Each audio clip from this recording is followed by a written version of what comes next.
Hi, good afternoon. My name is George McCarthy, better known as Mac. I'm the president of this place. It's great to have you here for lunch and for us to share some wisdom with you, which we do from time to time with these Lincoln lectures. This is for me, this is really interesting lecture because it helps to kind of tie together some of the pieces that we refer to quite frequently when we talk about municipal fiscal health, and particularly municipal fiscal health in struggling places. Because one of the things that we've been talking a lot about over the last year or two is the challenge of trying to really kind of stabilize the fiscal health of a city when very often planners aren't all that adept in public finance, and public finance people aren't all that adept at planning. And one of the things we've been doing is actually developing some curriculum around training planners in some basics of public finance so they'll be able to plan things that they will also know how to pay for, which is probably a good thing. But as it turns out, that's only two legs of actually the three-legged stool that you need to kind of work with to get a city kind of functioning and stable and sustainable in the long run, because especially if you're trying to work in cities that are economically distressed, you also need to work on the economic development side. And so really the three-legged stool is planning, public finance, and economic development. And you really need all three of those pieces working in unison to get a city going in the right direction. Oddly enough, if you go to almost any city in America, and probably almost any city in the world, you'll very often see that the economic development people operate in an entirely different kind of sphere than the public finance or the planning people. And very often the economic development people aren't all that skilled at planning and public finance either, because they're trying to do whatever, their own policy kinds of interventions to get the city up and running, the economy kind of kick-started, right? So, for us at Lincoln, we really care about these things, but we also care about the extent to which land and land policy plugs into this whole kind of framework with this three-legged stool. Like, how does land policy help us to address the public finance challenges? Well, that's kind of obvious when you think about the main sources of revenue for cities come out of land, and particularly through the property tax. But also, land use planning is, of course, key to being able to figure out how you configure kind of the space of the city. But land actually plays a big role in economic development. Until I sat down and talked with Chris and Teresa, I hadn't quite understood just how important functional land markets are to really get cities moving, especially, like I said, these distressed cities, the older industrial cities.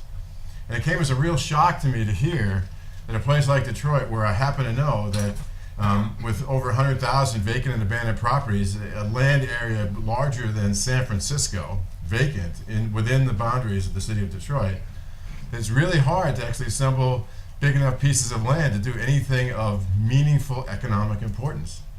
That's just a stunning thing to think about. I just can't even kind of get my head around it, because I've spent at least pretty much the last 12 years working in Detroit, and it seemed just self-evident to me that if someone wanted to do something that would create jobs in Detroit, it'd be easy enough to just plunk yourself down on a big old piece of land, because there's lots of it, and lots of it available. But as it turns out, as you'll hear today, that functional land markets are something that we very often assume, and like good economists, we always have to be clear that making assumptions isn't always the best first step.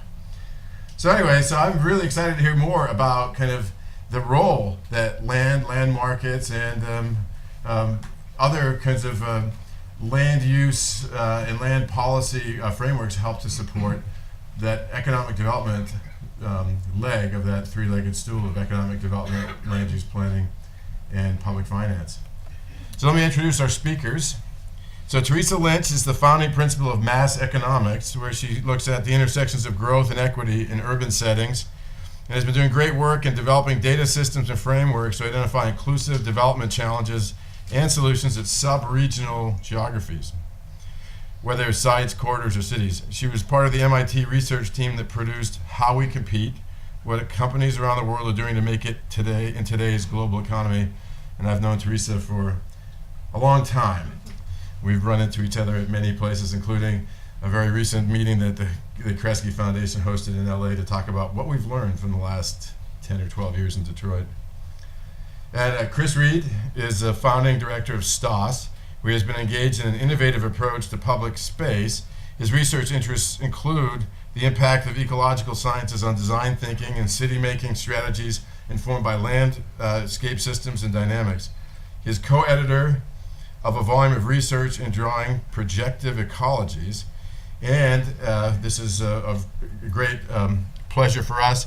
He's one of the authors featured in a very recent publication. I think we just got a pallet of them delivered last week outside our doors here.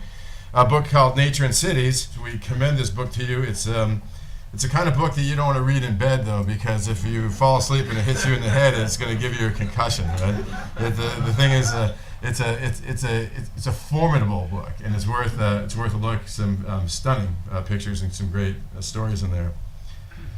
So we're really looking forward to a presentation. Following this presentation, a little after 1, we should have time for questions and discussions, and we're hoping to end on time at 1:30, or unless you're just really, really engaged, and then we'll let you have a few extra minutes. So without any further ado, let me introduce Teresa and Chris, and look forward to the talk. Great to see everybody here. Thanks to Mac and everyone at the Lincoln Institute for everything they've been doing until now to make this a really smooth event. What we're going to do today is talk about some work we've been doing in cities over the last 10 to 15 years. In some ways, I think maybe this may be a unique partnership. Somebody trained primarily as an economist, somebody trained as a landscape architect and planner, collaborating on a number of projects the last couple of years and wondering through what we're discovering in these cities, are there some bigger issues at stake here? How can we begin to reframe some of the basic questions that struggling cities are confronting? And how is it that we might develop a framework for rethinking policy in cities like these going forward? What you will hear today is really the starting point of this framework. This very much is a provisional set of ideas and an emerging framework where we hope to put some ideas out to you and get your response to them. It's really a question about how to rethink the vacant land dilemma in landscape policies in these cities, which you may know as shrinking cities, legacy cities, resurgent cities, struggling cities. They have many different kinds of names. It's based on observations through our consultancies over the last 10, 15 years in many, many cities across primarily North America. But today what we're going to do is feature 3 case studies in Detroit, Atlanta, and New Orleans as a way to talk about the discoveries that we've been making, what we've been thinking about, and hopefully by the end talk about 5 principles that may lay the framework or foundation for what we do moving from here. Couple assumptions right up front. Vacant land, which is often seen as a liability, we see as an asset. Cities like Detroit have more land than cities like Boston and New York are ever going to have available to them. So one of the things we want to do is change the perspective and say there is an opportunity here. Let's not think about vacancy purely as a negative factor. Underutilized land is as big an opportunity as vacant land. So this is land that may have one person working in a corner of a former factory building on a huge sprawling site where clearly that entire property is not being utilized to its utmost ability, but there still is this one small occupation. You can also think about it in terms of infrastructure, a 10-lane road that really only has capacity for say 2 or 4 lanes. There's an underutilization of land going on there. The other thing that we've been discovering is that oftentimes land problems and employment problems are one and the same in these cities, and we'll give you a little bit more insight into those through the case studies. And then finally, landscape has value. It has social value, environmental value, and economic value. I want you to start to rethink land and landscape beyond the community garden or beyond the rain garden and say there's actually a potentially some bigger economic value to what we do with land in cities.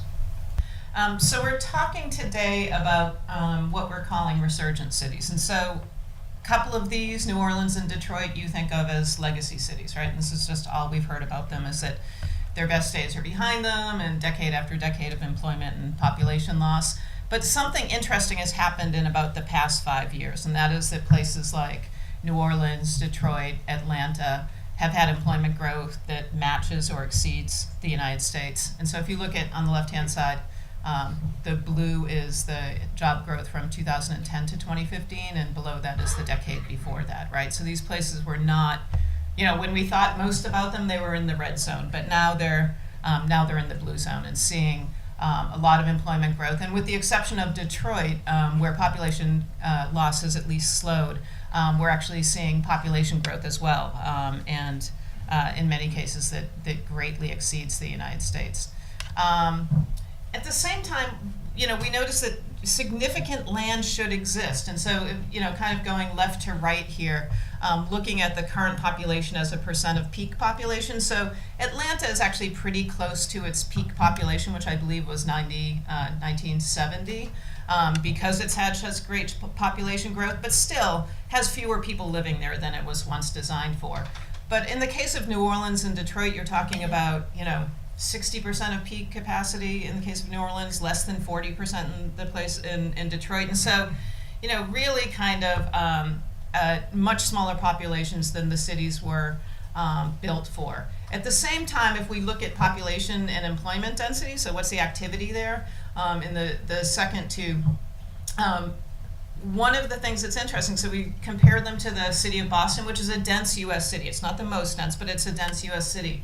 In no case is the population plus employment density greater than 1/4 of Boston's current density, right? So this is not a place where a ton of stuff is happening. And then on the right, we have the residential vacancy rates, which are, between 60 and 200% higher than the average for U.S. cities. All of these indicators say that there should be tons of land around, right? And that if you think of that first slide, you would say, well, they're probably resurging because, land is such an opportunity and it's such kind of driving this growth. But in fact, in each of these case studies, what we have found is that land is oftentimes the critical challenge to either growth, equity, or ecological health. And so that's kind of the work that drives Chris and me, is to kind of figure out how to change those systems so that, as Chris was saying, land really does become an asset.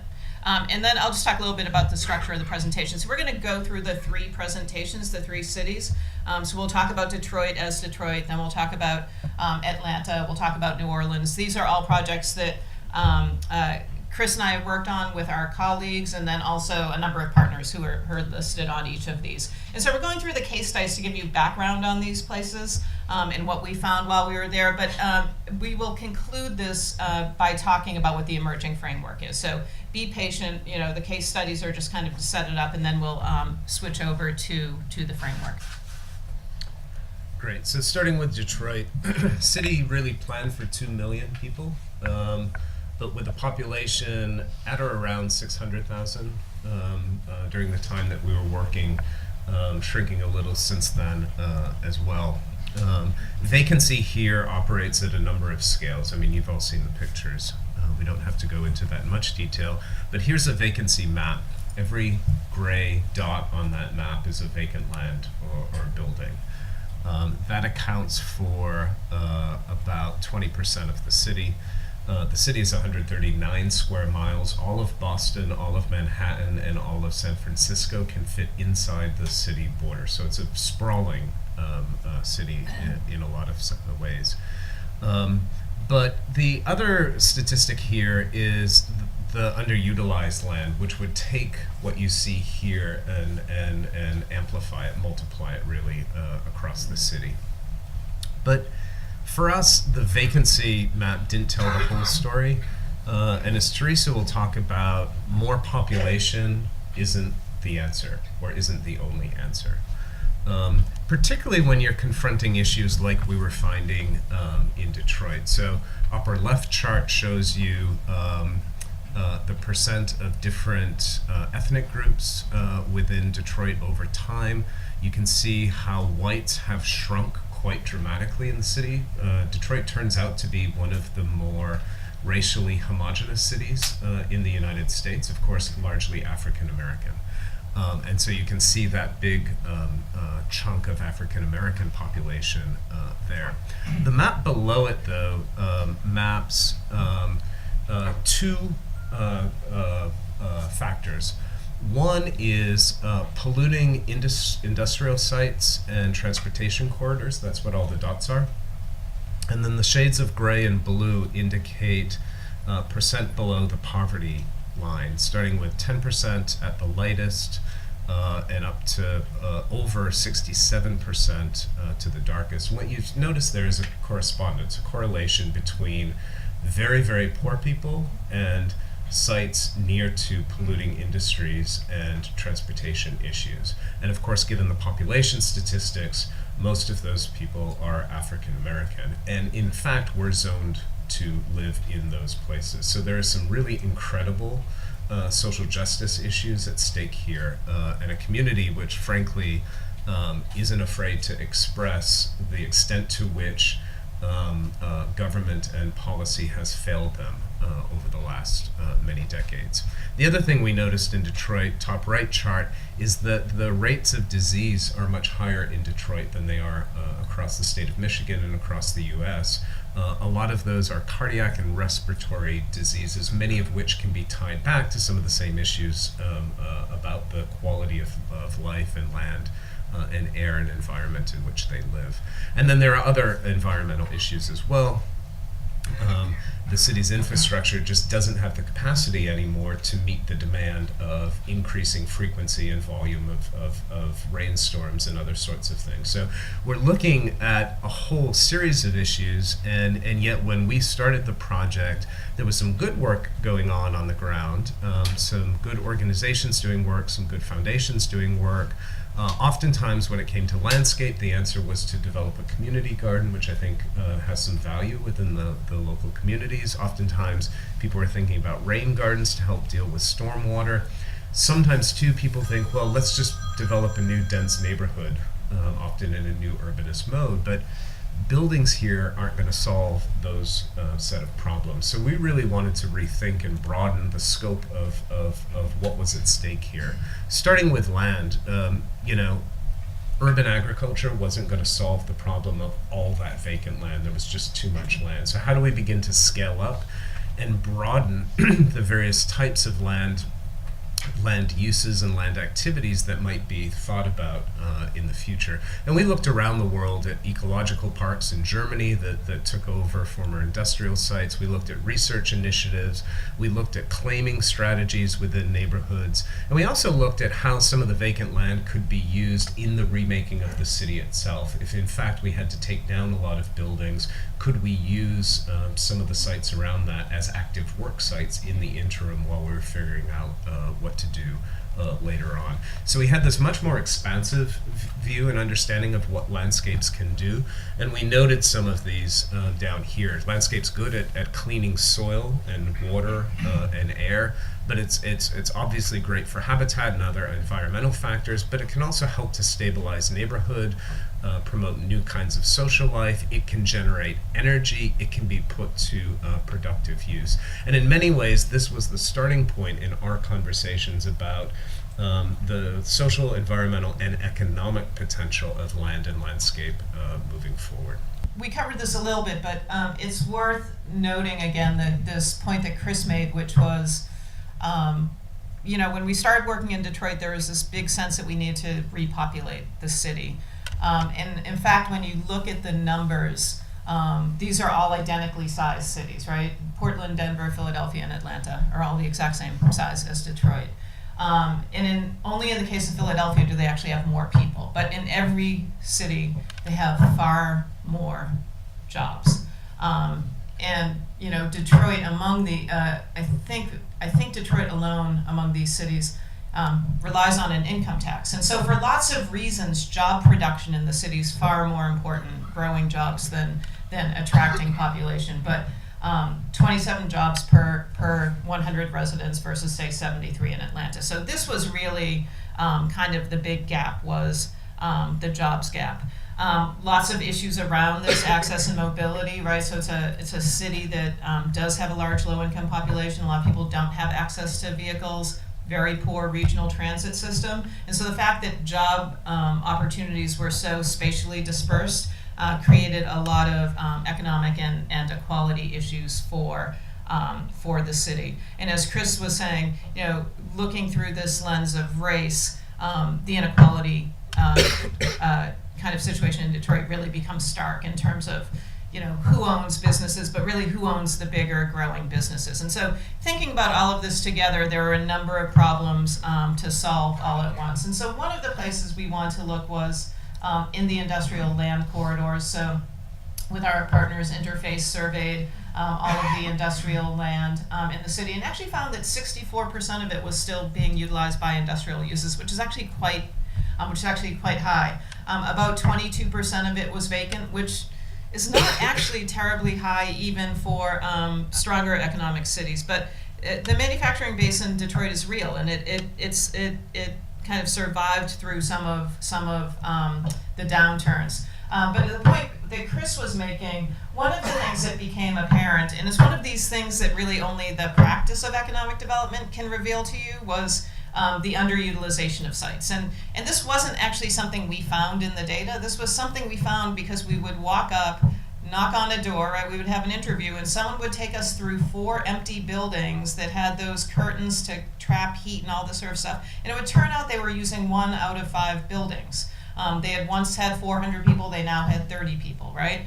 And so these large sites, many of them that are kept up, they're still functioning, but only a portion of the site was being used. And you can see from here, like, a lot of these are actually well situated. This is not a place where all the industrial activity happens on the ring.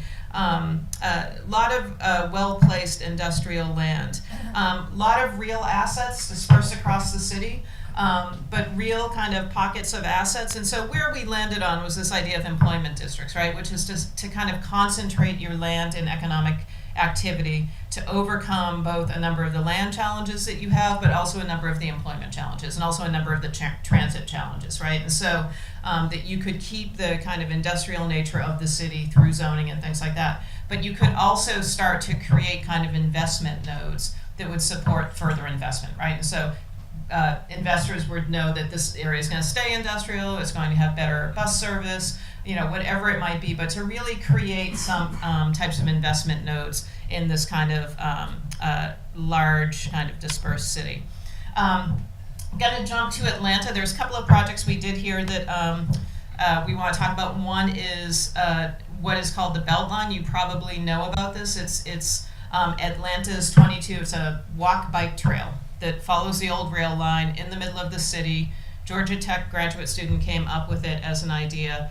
So there's an Atlanta Beltline, so they're building out the trail, and you can see the darker green is where the trail is active. The lighter green is some of the active area, but it's not quite on the rail trail, and then you can see kind of the planned investment areas. As part of the Beltline work, there's an oversight group called the Atlanta Beltline, Inc.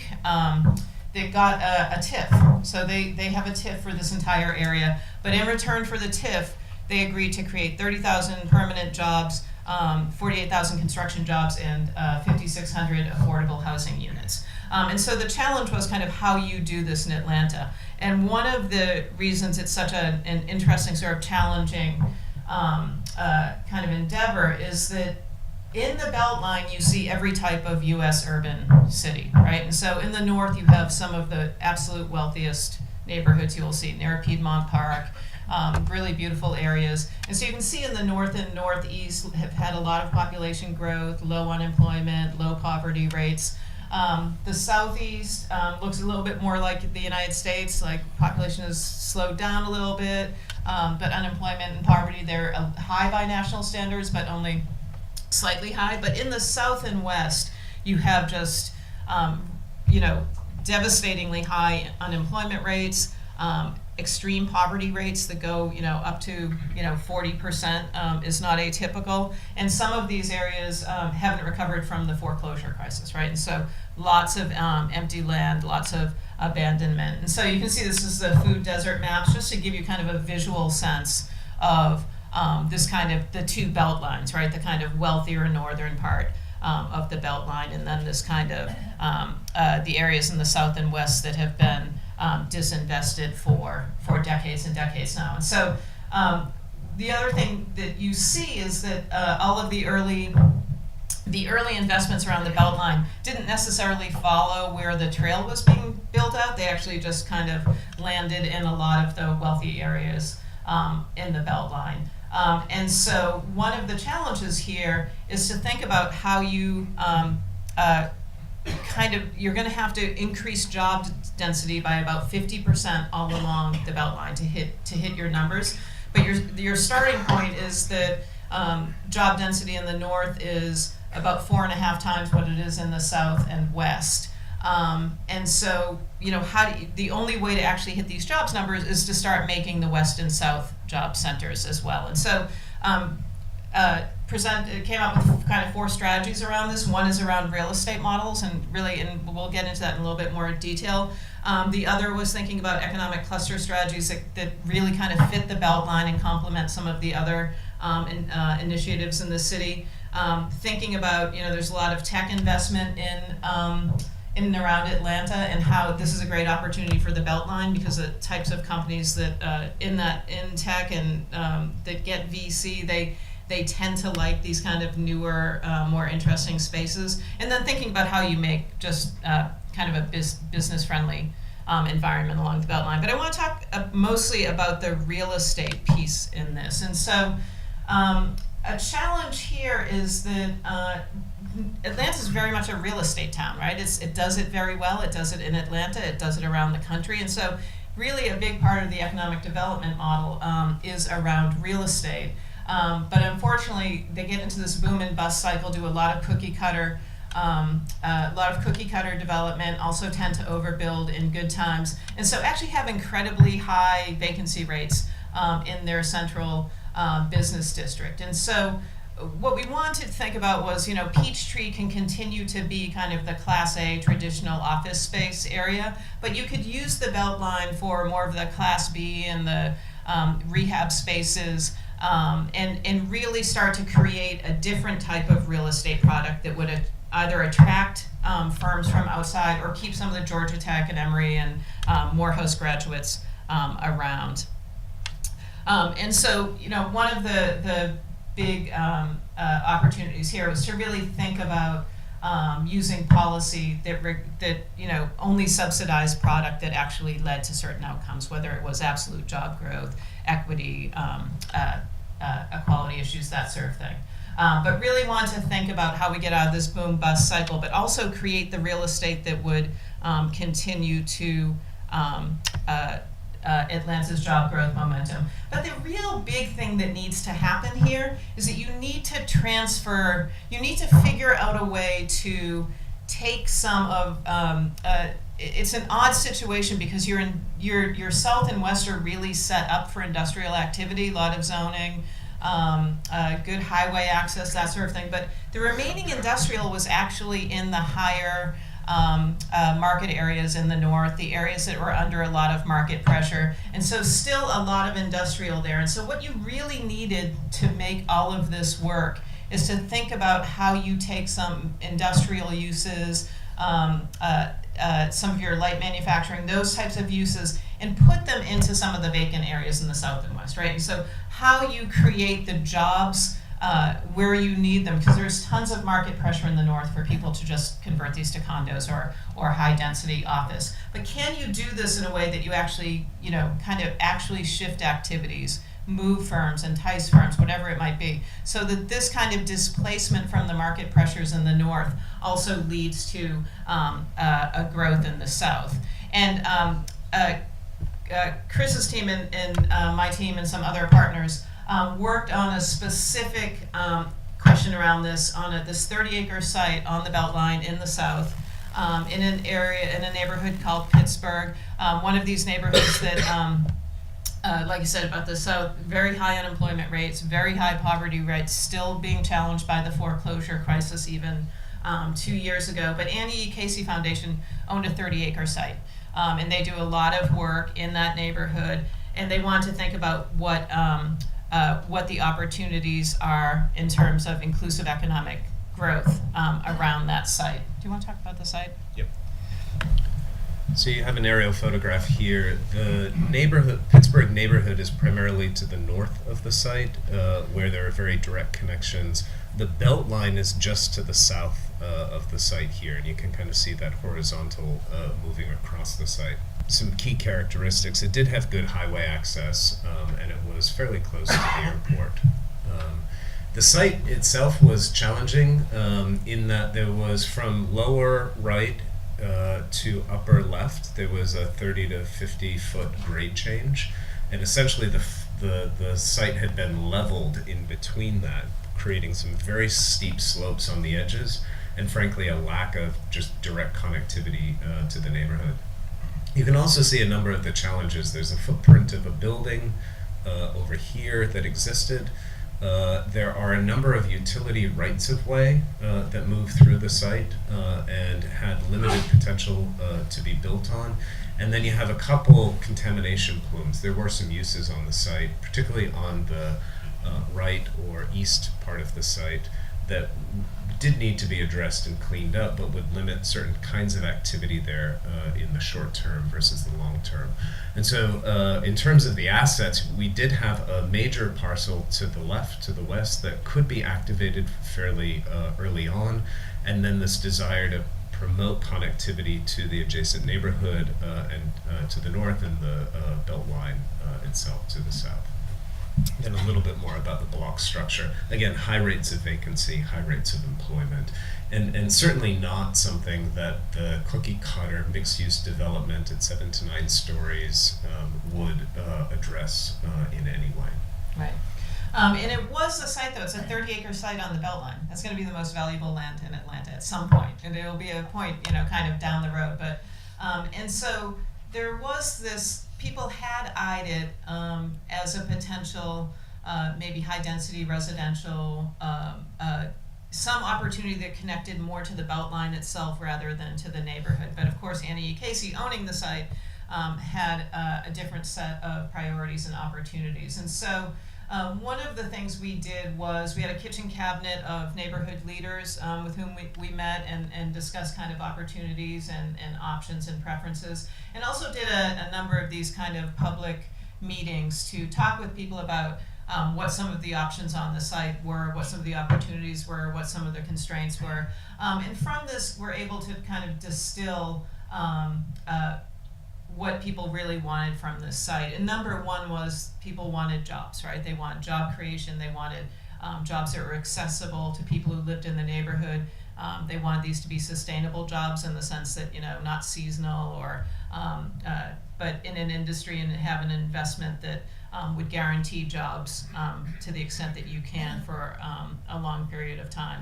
Also wanted to think about how it aligned with Casey's housing strategy and also the housing strategy in the neighborhood, which was to start filling up some of the vacancies, attract more residents, that sort of thing.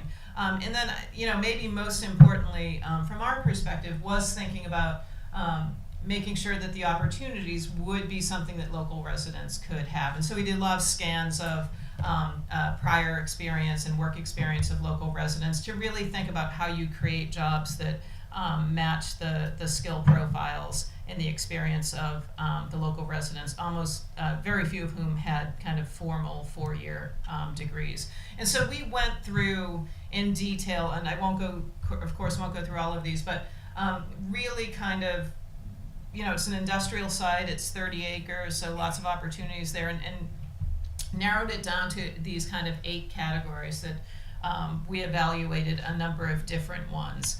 And so a couple of these, and I'm going to go through these slides really quickly, but just want to give you a sense of how to think about it. And so looked at kind of transportation, distribution, and logistics, so traditional large-scale distribution hub, which this site is actually great for because it's big, it's well located, and we're really concerned, if you look at the bottom part of the slide, about the jobs impact, right? And so we estimated that that type of investment, you could get 500 to 1,600 jobs. And then did a lot of the designing.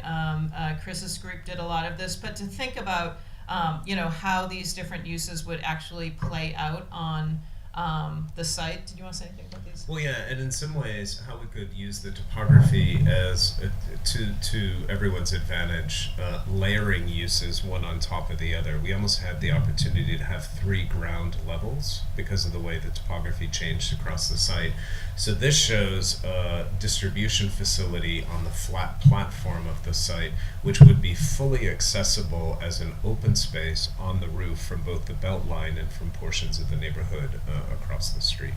Really, the evaluative criteria were things like how many of these jobs could be held by people who don't have a high school, who have a high school degree or less, right? What are these middle wage jobs, those sorts of things. And then as Chris was saying, thinking about how this would actually play out on the physical site, right? And so concerned about things like truck traffic, concerned about things like pollution. There are a series of trade-offs as you go through a number of these. Another one that we looked at was this kind of TD&L last mile, which kind of plays into how UPS and the big carriers do their distribution now with the 24/7.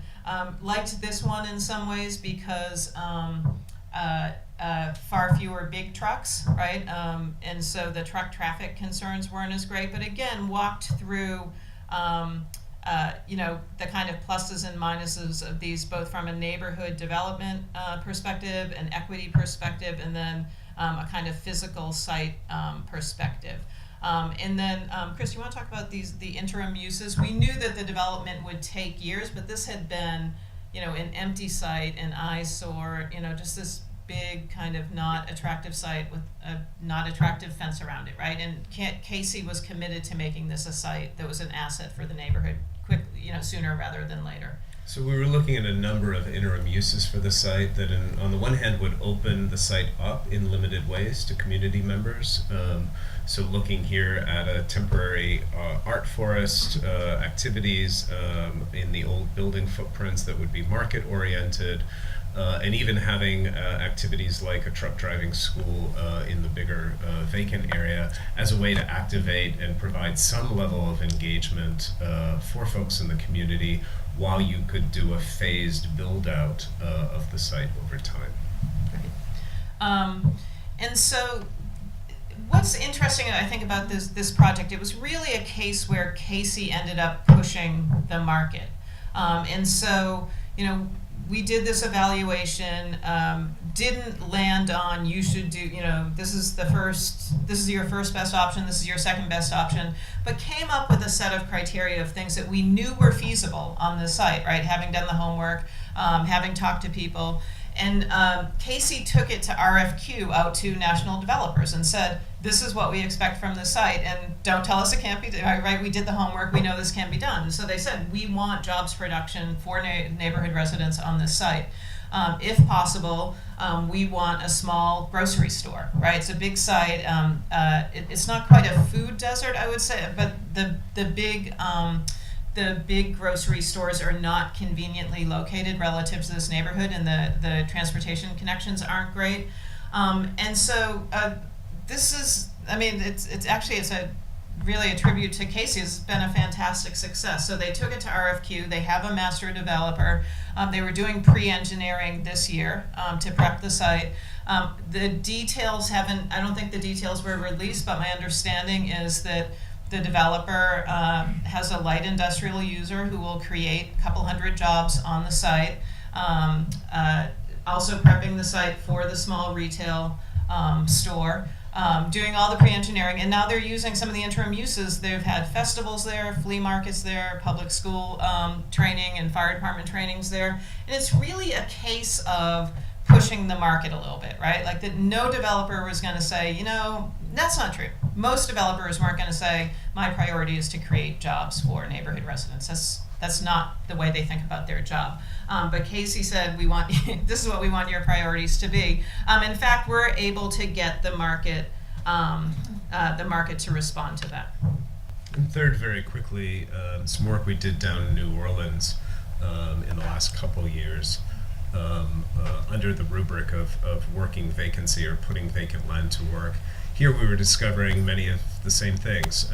Little economic opportunity, little affordable housing, and in a city that has a lot of vacant land, little opportunity for developable land, and certainly no resources for land maintenance over time. And you all know New Orleans, 299 out of 300 in terms of income equality, and very little opportunity for income mobility.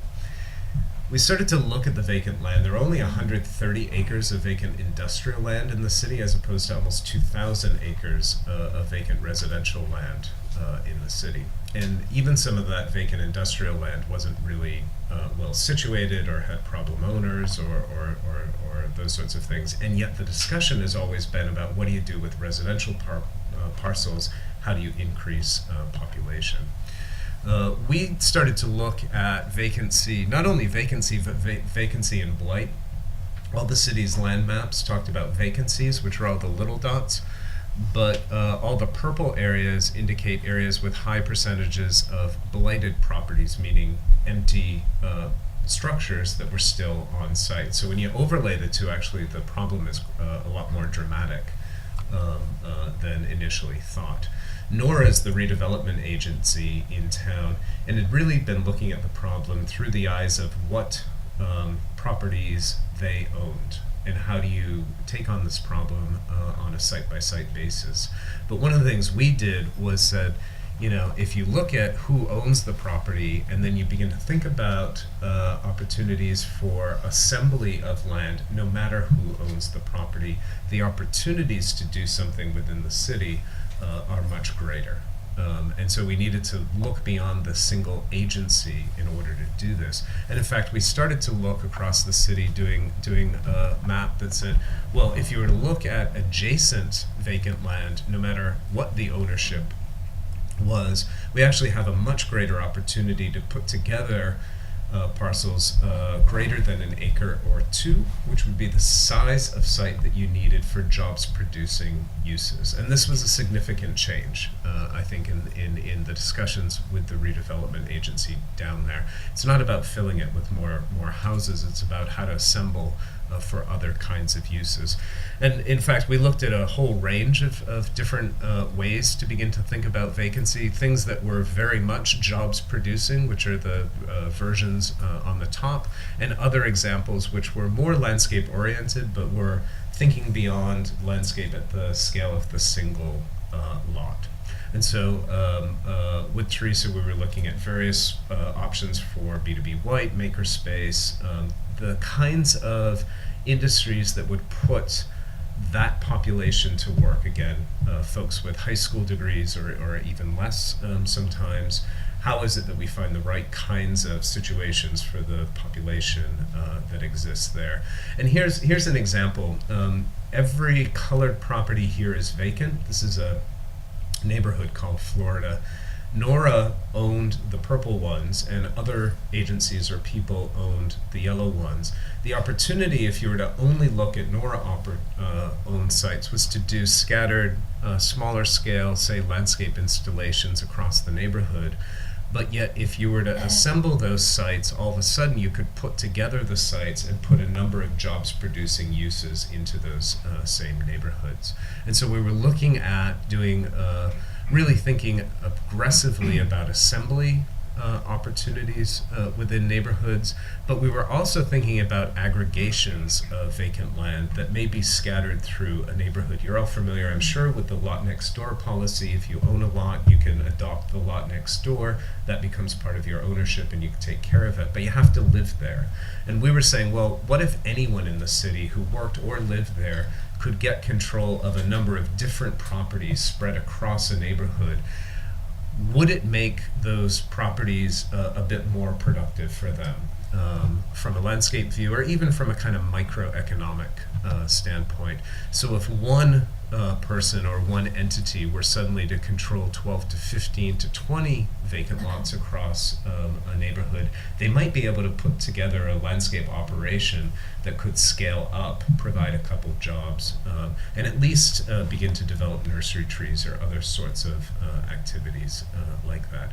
So in this instance, we were looking primarily at these two techniques of assembly and aggregation in order to rethink the way policy was done there.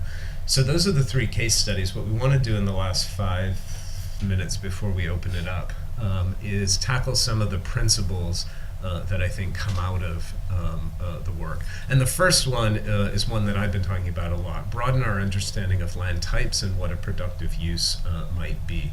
So think beyond the typical community open space to various types of ecological landscapes, how landscape can be a blue or green infrastructure to clean water or air, how landscapes might be working or productive in any number of ways, and how we can activate landscape as transitional while some of the harder work is left to be done. And these are some examples of that from the work in Detroit. Some of which aren't only landscape oriented, they also involve landscape-based forms of new development as well. And you saw a whole series of these in Atlanta and New Orleans.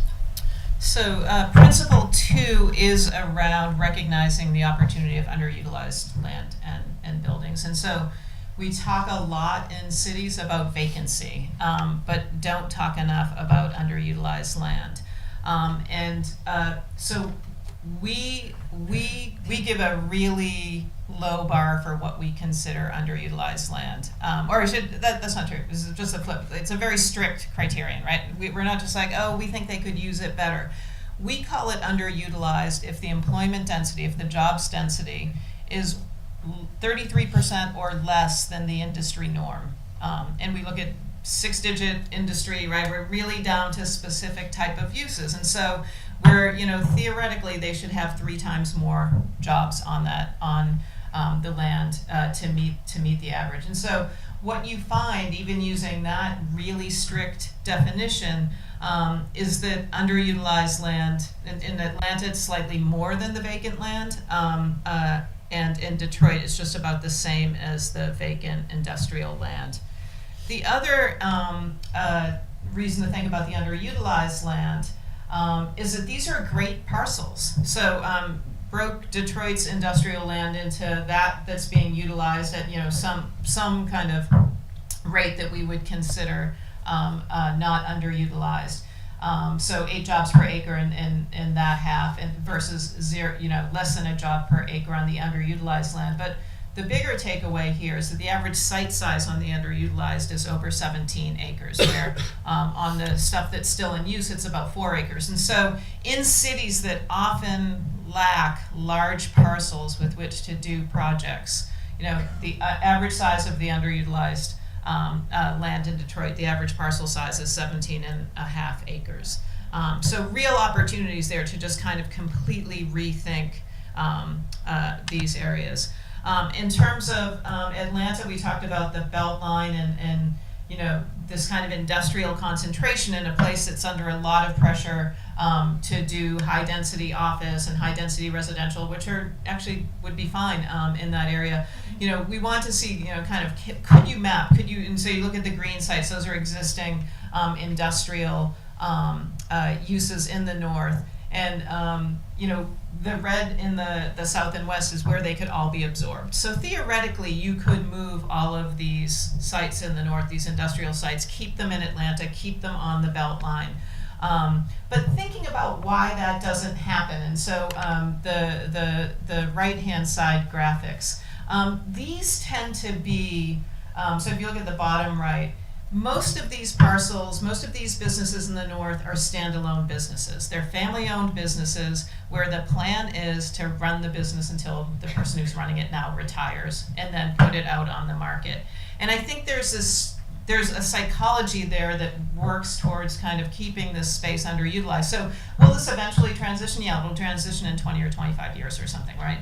The problem is that for a city that needs to continue jobs momentum, that's a challenge. And for people who need a job today, 20 years is a really long time. But these tend to be standalone businesses, family-owned businesses, where the strategy is, I'll run the business and then get rid of the land. And then I think the other part of the psychology is they're making a ton of money on their land every day, right? And so it's hard to think that people under those conditions would really think about, well, I should help Atlanta rationalize its land, right? No, they're going to stay on this land probably for another 20 years. So, and we think that the policy tools are just too small to nudge people, right? And so we work in a place that has a $3,000 vacancy fine. That's great, right? Like if someone's not using their land, they get paid $3,000. But the economics of these sites, industrial sites tend to not pay really high taxes. In places like Detroit, it relies on an income tax. The property taxes on all land are incredibly low. And so we don't think that the kind of push models are going to work. The regulatory policy push nudges is going to work. And what we think is that you need models that would help with co-development, right? And so maybe a business doesn't move, but what you say is, you're going to stay there and we're going to use these other 10 acres to do X, Y, or Z, right? But something that doesn't require the business to move out. And so that will require things like easier sublease terms. Insurance companies often stand in the way of these sorts of things, right? If you have a business and it's not always that easy to say, we're going to add this use without running into a headache. And then just enhanced market information. There's not a robust sublease market for industrial. There is a market for it, but it's not that robust. There's not very much information. And so we think to really kind of take advantage of underutilized land, it's just going to require a new set of tools, and one that really captures the value rather than tries to nudge people through policy and regulatory means. The third principle is to think in terms of aggregations and systems, not individual sites. We've been doing that. You've seen these examples throughout our talk. And so it's not about individual lots, right? But it's about aggregated lots and it's about assembled lots. Assembly can be very difficult, which is where this kind of idea of aggregating sites is that Chris talked about. And so the distributed single site models, those are great, but there's a limit as to what you can do. They are things like community gardens or these side lot programs. Assembly takes forever. It's really costly. I think for certain reasons it may have become even more difficult in the past decade. And so we're thinking, especially in places like New Orleans or Detroit that have large scale scattered site vacancy, can you think of these as one unit, right? Keep them separately, but for example, Chris's example around the nano farms, treat them all as a nano farm. If they're all in the same block, does it really matter that one is growing tomatoes and one is growing something else? You could still imagine getting the zoning you need or the neighborhood buy-in or whatever you need to kind of treat these as one unit. If you can successfully do it in something like, beyond agriculture into something like B2B, like have small repair shops, specialized repair shops in the same block. Now you're really starting to think about, really are able to start creating value on these sites. But then there's this big picture piece as well, and again, this is the work from the Beltline, where sometimes thinking about land requires that you think really about the city's land and these legacy investments and the new market pressures, and how we, is there a way to think to kind of work with vacancy and hyper demand, right? We see these things side by side, and how do we kind of use the market pressures in these areas that have this kind of hyper demand to help fill in some of the gaps in these low demand areas. But thinking of it in the terms of a system is going to get you a lot farther than thinking about it in terms of individual lots. There's also a landscape implication to this. We discovered in Detroit that we could capture all the water from a one-year storm on about 25 to 30% of the available parcels within the city without a drop going into the traditional infrastructure system. So to do that, though, we needed to look at aggregations of different kinds of green infrastructure across the city, depending on the conditions that we were finding on the ground. So again, not the single lot rain garden, but a whole series of strategies that could work at multiple scales depending on physical conditions on the ground, and also a number of other factors based on whether you were in a dense neighborhood or a not dense neighborhood, et cetera, et cetera. Thinking systematically at the same time that we're thinking about multiple solutions together working in various ways. And in a very general way, having things work as a much bigger series of operations across the city, linking, for instance, assets around food, community growing gardens, to processing facilities and distribution networks, so that the food being grown within the city can actually be redistributed to solve some of the food desert problems. And then, one of the emphases in all of the case studies has been about how we can use how we can use land as a tool for economic inclusion, right? So each of the three cities has real challenges with racialized poverty, deep poverty, also spatialized poverty, neighborhoods that have 40% poverty rates, other neighborhoods that have 4% poverty rates. And so how do we think about land as a tool for economic inclusion? One of our first observations here is that the part of the economy that traditionally creates middle wage jobs for people without college degrees, so what we just call the physical economy, warehousing and distribution, industrial uses, their land requirements have grown over the past decade. So per person, per employee, they actually require more land. And then in the kind of white collar part of the economy that is generally less generous to people without 4-year degrees, you've seen this rapid decline in employment space requirements per employee, and a lot of this is the new shared space models and all of these things. And so we've seen a dramatic drop in the amount of in the square foot per employee in the kind of the white collar economy, and an increase in the blue collar economy, which means that this problem becomes more difficult, especially in cities that almost uniformly have gotten more expensive in terms of land. And so if we look where which kind of parts of the economy, these data are from Minneapolis, but they saw a similar pattern in Detroit. But one of the things that you see is that space-intensive, land-intensive parts of the economy generally tend to employ more people without 4-year degrees. In that middle section, construction, manufacturing, this is really a place where we create, you can see by the size of the bubbles, create a lot of our middle wage jobs for people without college degrees. And similar, this is kind of showing the wages on the y-axis, and then the land intensity on the x-axis. And so you have exceptions to this rule. So you do have a lot of well-paying jobs that are not particularly land or space intensive, and things like management and finance and insurance, professional services, that sort of thing.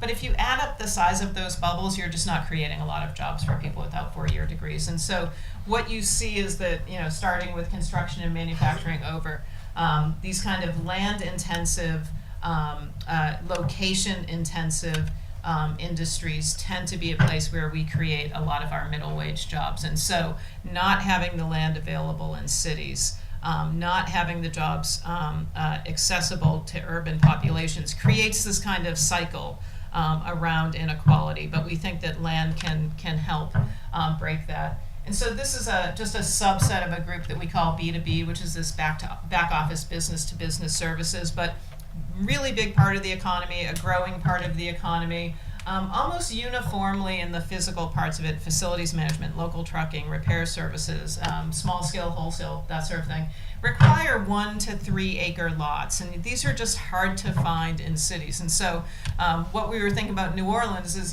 kind of kept our eye on that ball, which is, can we create more of these sites in a sector that would employ a lot of people who live in New Orleans and that is going to be adding jobs over the next decade? And so that's where the kind of technical requirements around what jobs require that we have to be thinking in terms of land, in terms of the inclusion.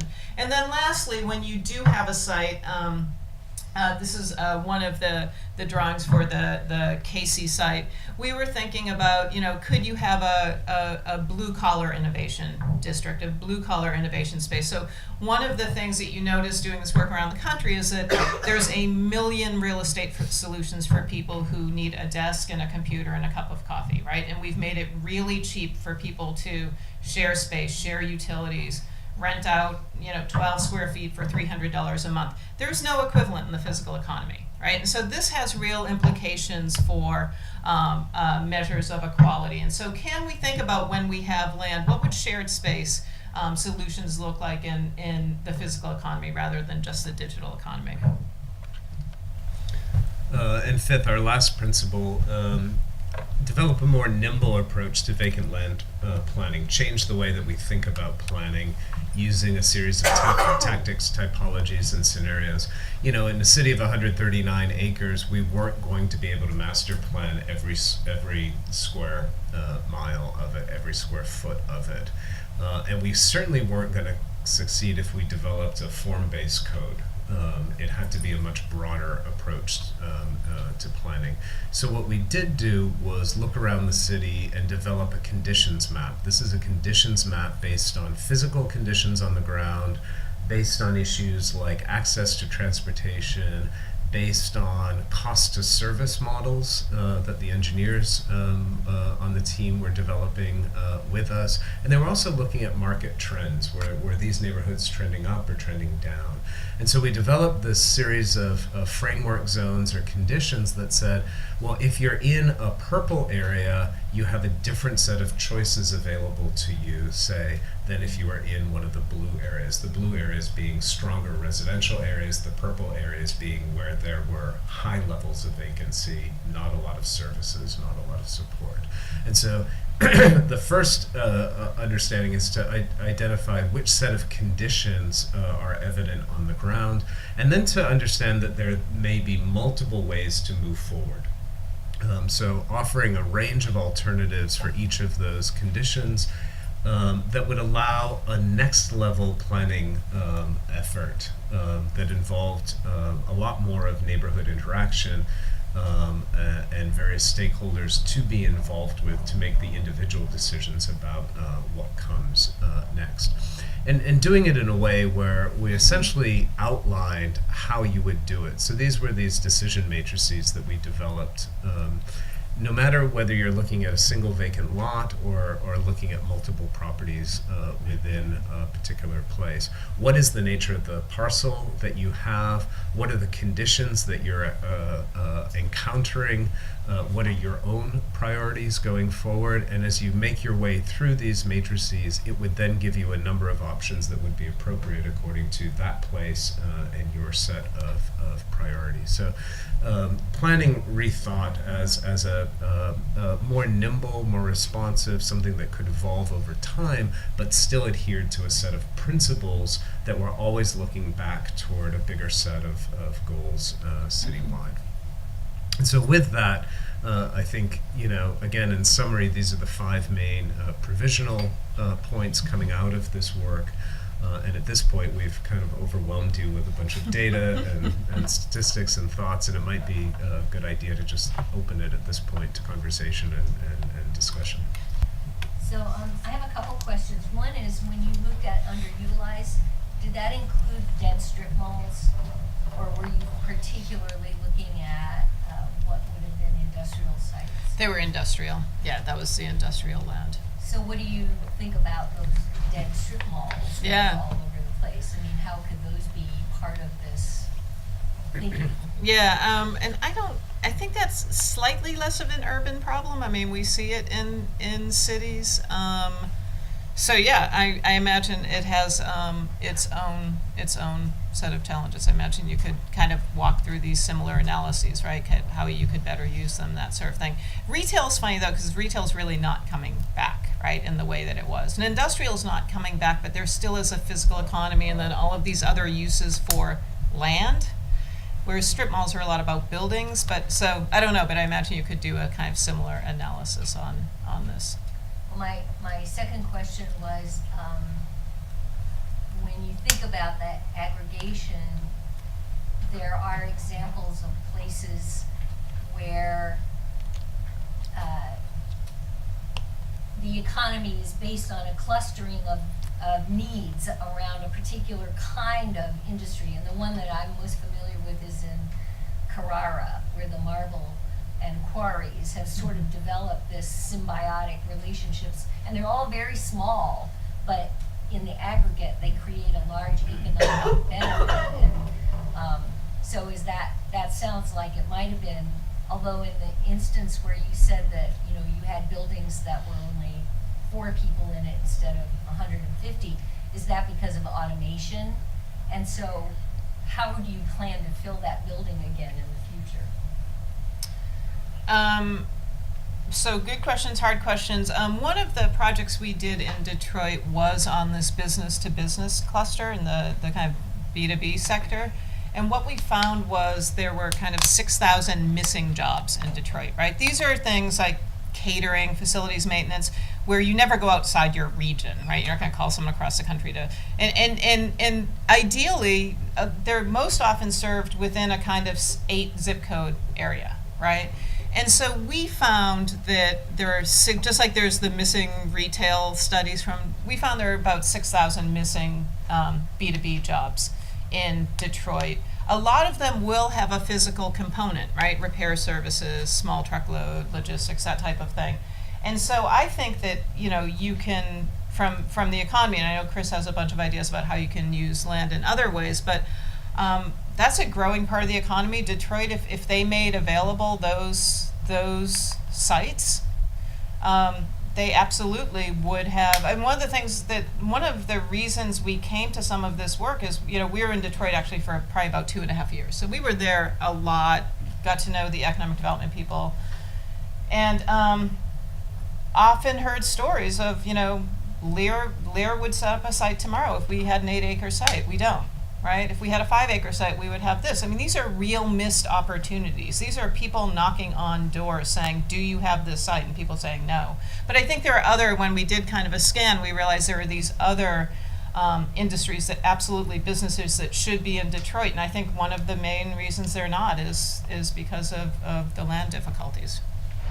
Listening to you talk, it seems to me that so many of your goals could be helped. You could achieve them if there were effective property tax policy working with you. I'm thinking of Detroit. I love the thing where you're putting out here. This is a section where we hope to bring in jobs and we'll put in public transit. Detroit really needs public transit. It's a city of and for the automobile. You know, lots of big boulevards and roads, but not much public transit.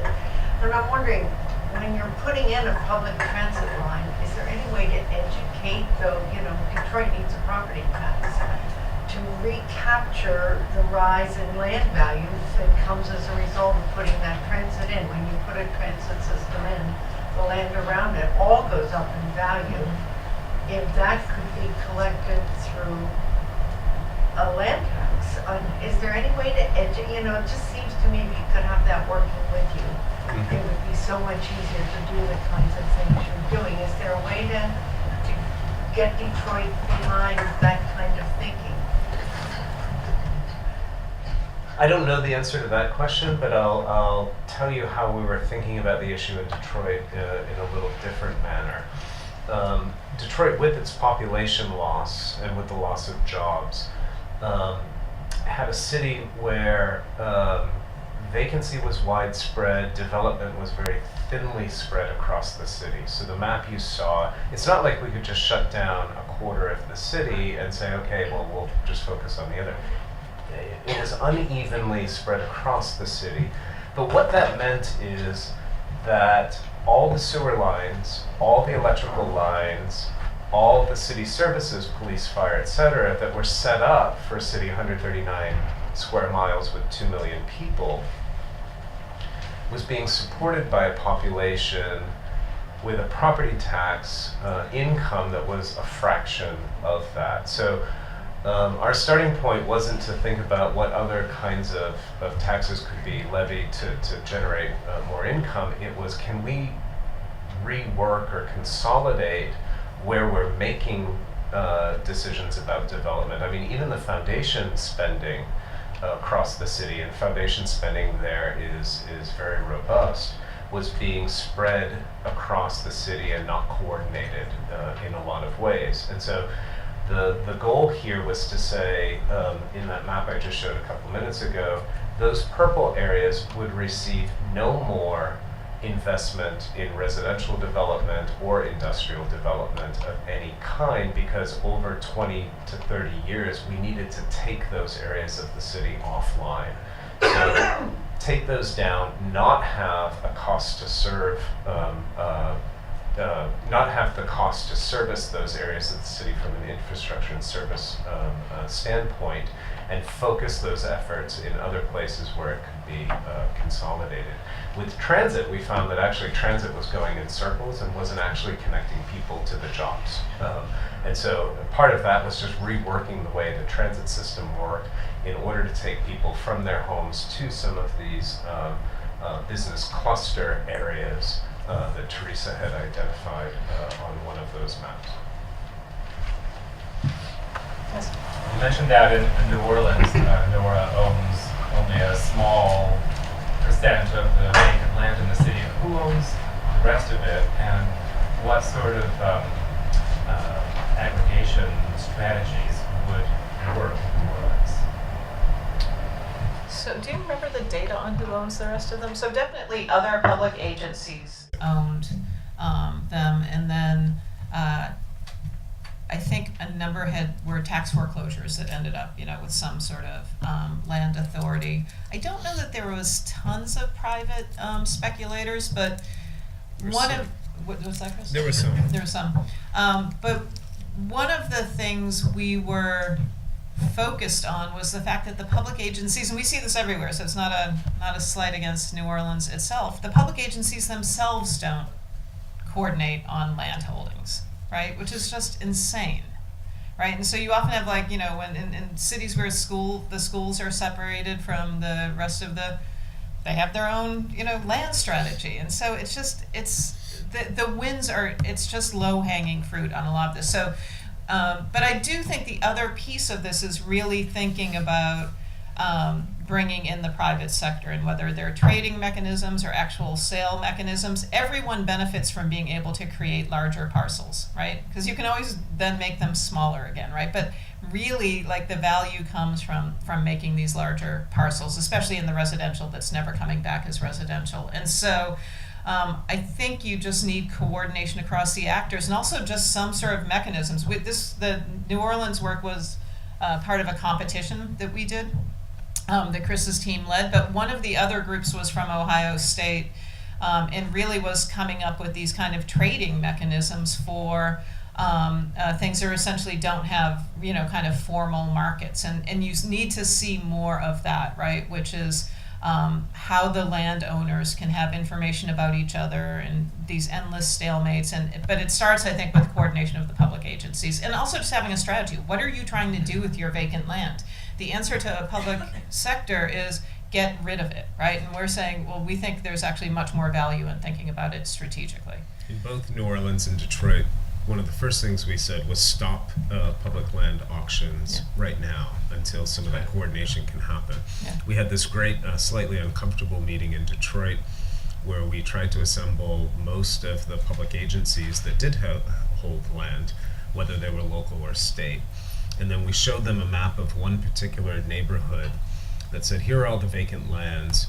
And I think it was something like 60% of that neighborhood had vacant properties, and here's the land ownership. And everybody in the room had a parcel or two on that map, and some of which were out for public auction at the same time. And yet they were adjacent to each other. They were strategically located. And we said, look, just with this one neighborhood, with these parcels that you see here, if you all were talking to one another, we could make a much bigger investment in what's happening.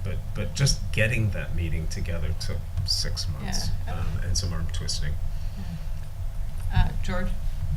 So, I was just trying to think through examples of cities that have actually recovered as a result, or at least concomitantly with land reforms, and the extent to which how those land reforms played out. To the kind of come up as anomalous to me are New York and Seattle, where the MAC in New York, which is, by the way, no relation to me, right, but the Municipal Acceptance Corporation, was able to assemble land, 100,000 vacant parcels in 1978 or 1982, and they were able to work through over the course of almost 30 years, being able to assemble and dispose of those.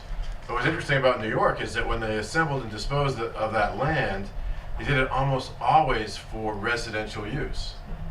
And what's interesting about that also is that, so ANHD, the Association of Neighborhood Housing Developers, came out with a report about 3 or 4 years ago in which they said, and these are housing developers, they said, you know what, I think we blew it. Because we forgot that people actually don't just need a place to live, but they need a place to work. And we got so successful at doing residential development and we converted so much of this older industrial space into residential space that there's no place to actually do light industrial or anything else left in New York City. And now where are the people that are supposedly going to work here, who live here, going to work? And the same thing in Seattle. So in Seattle, they did, in 1971, Seattle was on the ropes, Boeing had left and all that. And they ended up going through aggressive assembly and rezoning, and they rezoned a lot of their older industrial land into mixed-use commercial residential. And now, when they're trying to find a way to kind of move into whatever is going to be the next new economy there, they realize that they've kind of constrained their ability to do what they wanted to do, right, with different kinds of land use. And they can't really locate any kind of industrial uses anymore in the actual footprint of Seattle, right? But those cities did recover, right? They did recover their economies. You would say they were two of the most robust cities in the U.S. now. So that's a long intro to a question, which is, if we think about recovery of other cities in the history of the U.S. or history of cities in the world, are there any that have been led by this kind of thinking around land reform, land assembly, and whatever these kinds of approaches? So it's a guess, but my guess is no, right? But my guess is that cities bifurcate into, eventually the market pressures get great enough that all of the stuff we're talking about doing intentionally will just happen, or it will go too far, right? And it will be unintentional. You'll have no jobs production, no kind of land-intensive jobs production left. But I think so when I think about Atlanta, I'm like, this will eventually happen. But 25 years is a long time. It doesn't have a different overlay of equity and kind of rationalization, right? There's a better way to do it if you can get ahead of it. But the other cities we see are places where there's nothing going on and land is so expensive because everyone is treating it poorly. And that's, in some ways, those are the cases. So the resurgent cities are interesting because there is enough demand there. So you don't just go, well, the problem is no one wants to be here, right? No one's trying to buy stuff, no one this. These cases are interesting because there actually is demand. You have prices that are increasing. You have, construction costs can pencil out, that sort of thing. So I only know of the ones where eventually the market has taken over. But I also, even if you've been doing this a long time, the kind of resurgent city model is new, right? I mean, these are kind of new examples. I mean, I think if you go back 30 or 40 years, you have Seattle, Boston, New York in the 70s. But for this second set, I don't know of a place. What about Europe or? Yeah. Yeah, I don't know. I'm wondering two things too. Detroit, Atlanta, even New Orleans have a lot more land available to them than cities like New York, Boston, Seattle now do. So there is an opportunity to do things within these cities that maybe there aren't in some of these other cities. But I also wonder if the effect that you're talking about, the focus on housing, has created some of the housing inequality issues that a lot of those same cities are facing today, Boston, New York, Seattle, where things are so expensive it's almost impossible to live. And so I do wonder whether in an era where a lot of people are starting to confront these housing issues, cost of living issues, whether leading with jobs first, if you want to oversimplify what we've just put out there, a jobs first approach in cities which have the land to spare might actually produce a different kind of mixed city than what we've now seen the result of these other forces to have been. Hi, Teresa with the Chester Public Land. We work in many cities focusing on issues of land, obviously, and specifically climate. Focusing on cool, connected, architect, all these areas we'd really like to think about. And noticing a trend in cities that offices of sustainability are working with many departments and are trying to bring them together. And I was wondering if you had any insight on cities that you've been working in, New Orleans, for example, where you've seen successes, or it's something that's starting to develop now. So Cleveland, for example, has it, and they're developing a sustainability plan. Detroit is in the process of doing it. They're hiring a director of sustainability. Next year, they're doing their sustainability plan. And if maybe that's an opportunity to really have this land-based focus and try to bring economics to it. I mean, going back to your triangle, will Office of Sustainability, will they be able to reach all three sides? Is that an opportunity to kind of address some of these issues? Yeah, I mean, certainly, in fact, there's, even beyond the offices of sustainability, there are now these resilience officers, and part of that's through some funding that's become available, I think maybe through Rockefeller or something else. And in fact, one of our clients in New Orleans became the resilience officer midstream in the project, and so all of a sudden the guy who was going to be leading the efforts to implement some of the stuff that we were talking about shifted focus and had to take on a much bigger thing. But to your point, a lot of what we're talking about could serve those purposes. It was also interesting, some of my staff recently sat in on a discussion with Boston's resiliency officer, I forget her name. She talks about resilience not just from a climate standpoint, but she also talks about it from a social and economic standpoint. And so in those terms, jobs, social justice issues, all that is part and parcel of the same kind of set of issues that are at work. And in any of the three cities, was there ever any indication of appetite for reviving use of like urban renewal type hours for parcel assemblage and for title clearance? So I would have to imagine a place like Detroit, title issues are just going to be monumental. Well, so Detroit got a land bank while we were there in order to take care of some of these issues. And I know what I know about land banks is really small, but it does seem that the kind of next stage of the land banking movement will be this sort of stuff, right? Like we have all of this land, kind of, Actually, all how three can we cities have strategize land about it? banks. All three of them do, Yeah. yeah. Yeah, in fact, in New Orleans, part of our message to the group was NORA, the agency itself, had to take on a new set of roles. That in some ways there needed to be a coordinating agency with right, some yeah. level of coordinating power to convene the conversations that were going to be necessary to kind of play this out. And so a lot of what we were advocating for was really a change in government policy around what that particular agency's roles and responsibilities might be. Question, as you looked at bringing potentially feasible, favorable uses to underutilized industrial area, what did you run into in terms of site contamination and potential upfront costs just to get the site ready for build? Did you run into that much? I mean, we do everywhere we go, and we know that those costs can be high.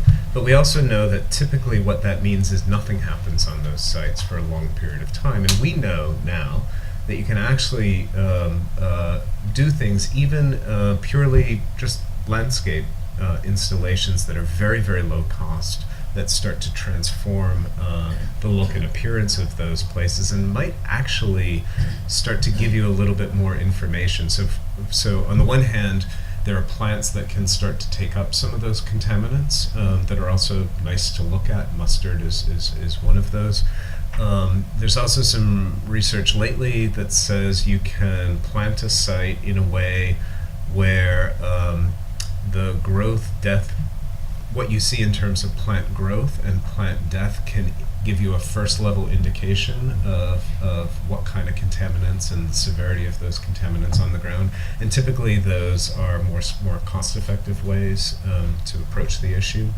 But I think in all of this work, there's an idea about how do you find ways to activate those sites in the interim without a huge investment, and at least improve the appearance of the site, and maybe get some people out there kind of doing this work, because a site that has a site that isn't just overgrown with nobody on it, versus a site that does have an occasional worker out there doing something, monitoring some plant materials, or even a testing operation, there's a world of difference in terms of the public's impression of what's going on there for those kinds of sites. So landscape, in a way, becomes a great, cheap holding strategy for some of these that's as much transformative in terms of just physical appearance as anything else. So I think we're going to have to call it there. I want to thank you all for coming. I want you to join me in thanking our speakers.